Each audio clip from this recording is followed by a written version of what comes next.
So, welcome to another cooking video ni Sheng Bay Vlog. So, ngayon tayo ay magluluto ng beef steak Tagalog style. So, ang gagawin ko, ito-chop ko muna itong beef. And then, imamarinate ko siya para masarap ang ating beef steak. Beef steak. Ang beef steak.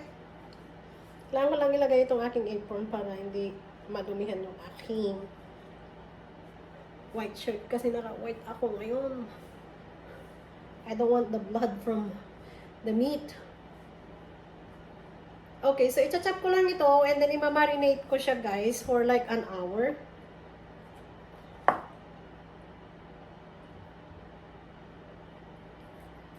It's a sirloin. Pwedeng pang ano din to, pwedeng tawag dito. Pang grilling. It's a grilling steak actually ito, pero pwede siyang gawing beef steak. So, i-chop ko lang ito ng manipis, guys.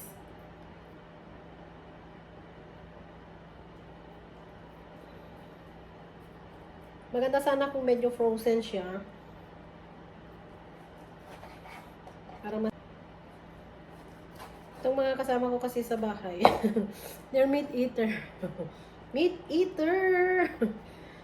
Carnivorous. So, ayan guys, na-chop ko na yung ating beef. Ima-marinate ko ngayon. So, marinate ko to ng mga 1 oras guys, para masarap. Mas masarap kasi pagkakapit yung lasa niya. Ayan yung ating beef. So, ima-marinate ko na siya. Maglalagay ako ng dinikdik ko na pepper. And then, a little bit of garlic powder.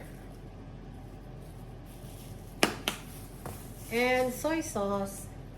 Soy sauce ko puro tansya lang naman ako. I'm not a certified cook. So, tinatansya ko lang yung nilalagay ko na yan.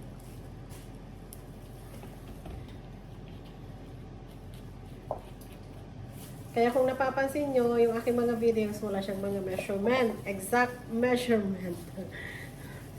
Ako, puro tansya-tansya lang ako. Tapos, lalagyan ko siya ng lemon. Wala akong lemon squeezer. I mean, meron yung isa dyan. Parang juicer mo siya. Pero, ito okay na to. Piga-pigain na lang natin.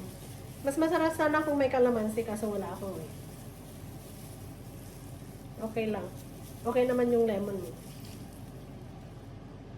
Half lemon lang yan, guys. You don't have to put too much. Otherwise, mag-iiba din yung lasa niya. Then, hahaluin natin.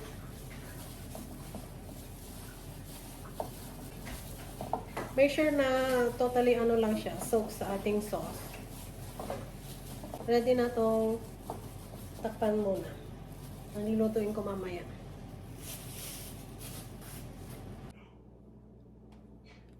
So, ayan guys, lulutuin ko na yung aking beef steak Tagalog. Lagyan ko na siya ng mantika. Guys, lutuin na natin yung ating beef steak. Nalagyan ko na yan ng mantika.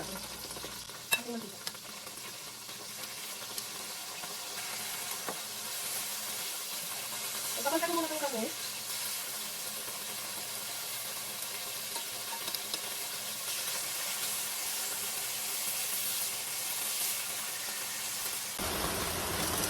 Ayan guys. Pwede kong tanggalin para ko muna ito.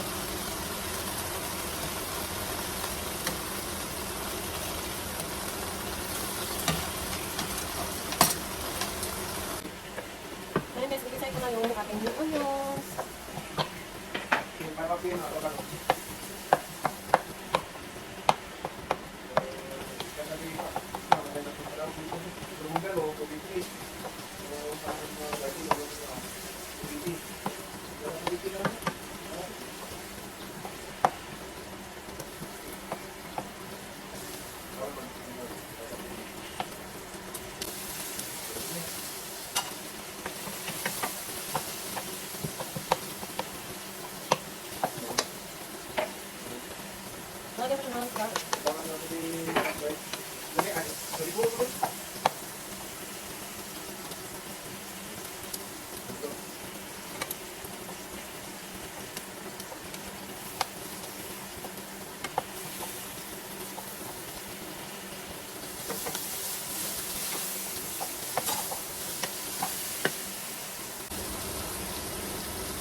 guys, nilalagyan ko siya ng konting teriyaki sauce.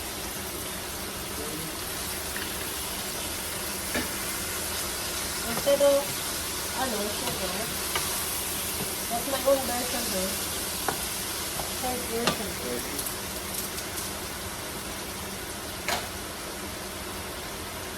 Ngayon, pwede ko na ilagay yung aking sumunod na beef. Ayan.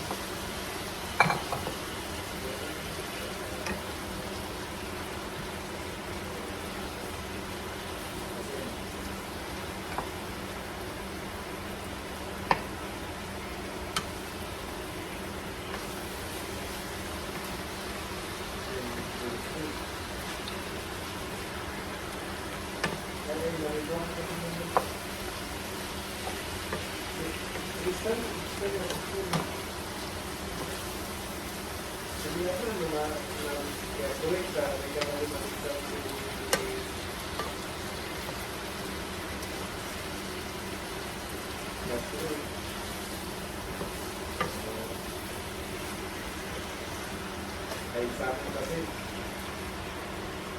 ay, so, every kasi sa ako ko previously, mga Alright, ang ating biscuit.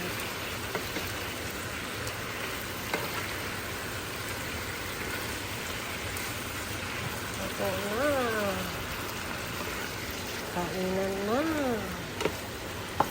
Let's eat, let's eat.